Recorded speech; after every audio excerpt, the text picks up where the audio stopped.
Morning ആക്ടിവിറ്റിയിൽ ലക്ഷ്മിയാണ് 75 ദിവസത്തിൽ നിങ്ങൾ ഇവിടെ നിന്ന് പുറത്തായാൽ നിങ്ങൾക്ക് ഈ വീട്ടിൽ മറക്കാൻ പറ്റാത്ത എന്താണ് എന്നാണ് ടാസ്ക്. മാക്സിമം എല്ലാവരുമുള്ള കോൺവെർസേഷൻ, ഡിസ്കഷൻസ്, വഴക്ക്, അടുക്കളയിലേക്കുള്ള വ്യൂവ്, അടുക്കളയിൽ എന്താണ് ചാടി പിടിക്കാൻ, എന്ത് സംഭവമാണ് ഉള്ളതെന്ന് അവിടെ ഇരുന്ന് നോക്കിയാൽ കിട്ടും. നോക്കിയിരിക്കുന്ന അനീഷേട്ടൻ ആ യെല്ലോ സോഫയിൽ നിന്ന് മാറത്തില്ല. അനീഷേട്ടൻ അവിടെ ഇരുന്ന് നോക്കുന്നത് അല്ലെങ്കിൽ നടക്കുന്നത് അതെല്ലാം ഇവിടെ ഇരുന്ന് കാണാം. ഈ വീടിൻ്റെ ഹൃദയം ഞാൻ കണ്ടിട്ടുള്ളത് അവിടെയാണ്. എവിടെയാണെങ്കിലും ഈ വീട്ടിലുള്ള എവിടെ എന്ത് നടന്നാലും ഞാനിപ്പോൾ കേൾക്കാത്ത പോലെ ഇരിക്കുകയാണെങ്കിലും അവിടെ ഇരുന്നാൽ കേൾക്കാം. ഈ വീട്ടിൻ്റെ ഏത് മൂലയിലിരുന്ന് പറഞ്ഞാലും അവിടെ ഇരുന്നാൽ കേൾക്കാൻ പറ്റും. പിന്നെ മോസ്റ്റ് ബ്യൂട്ടിഫുൾ വ്യൂ, ഇവിടുന്ന് വൈകുന്നേരം ആകുമ്പോൾ ഒരു ബാക്ക് ലൈറ്റ് വരും.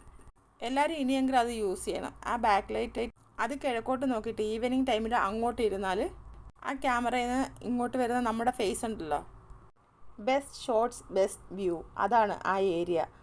എല്ലാവരും അവിടെ ഒന്ന് പോകണം. പോകുന്നതിന് മുമ്പ് കുറച്ച് നേരമെങ്കിലും എല്ലാവരും അവിടെ പോയി കുറച്ച് നേരമെങ്കിലും ഇരിക്കണം. ലൈഫിൽ പിന്നെ അത് കിട്ടത്തില്ല നമുക്ക്. അതായിരിക്കും എനിക്ക് ഏറ്റവും മിസ് ചെയ്യാൻ പോകുന്നത്, ആ ഒരു ഏരിയ. ഞാൻ അധികം അവിടെ പോയി ഇരിക്കാറില്ല, കാരണം അവിടവുമായിട്ട് അങ്ങ് ഒതുങ്ങി പോകല്ലോ എന്ന് വിചാരിച്ചിട്ട്. ദൂരെ നിന്നത് കാണുമ്പോൾ നിങ്ങളെ മിസ് ചെയ്യും, ആ സ്പേസ് മിസ് ചെയ്യും.